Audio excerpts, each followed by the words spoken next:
This is the list I mentioned to you earlier. You will find a link to this document in the exercise files page.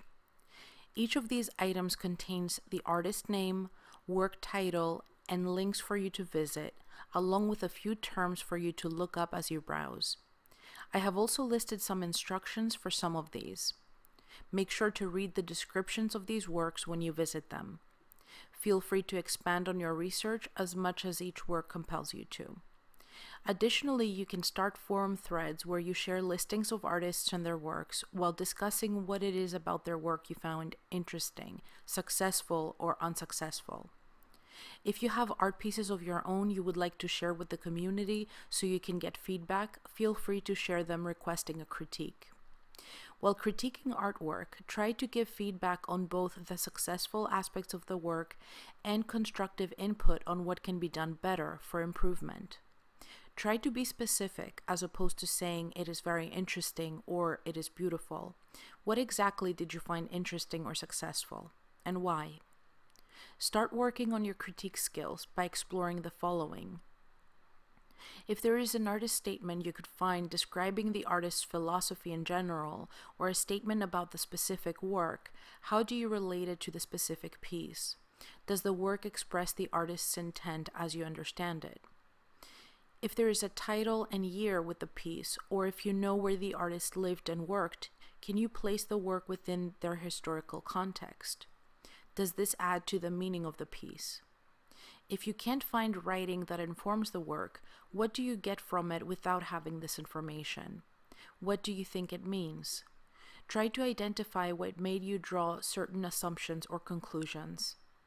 When discussing aesthetic aspects of the work, you can talk about rendering or execution of the intended visual representation, how the aesthetic choices add to the concept or to the emotions the artist is expressing as you perceive them. Is the work conceptual or more formalist? Look up these terms to start adding to your vocabulary, but don't feel that you need to categorize artworks into discrete categories. Art and life are fluid, and so is our reading of everything we see. Even if you read a piece of art differently than what the artist's intention was, your reading of it is valid as long as you can express the how and why. This is just a starting point. Let's use the unofficial and casual setting of our course and the forums for warming up and developing these skills.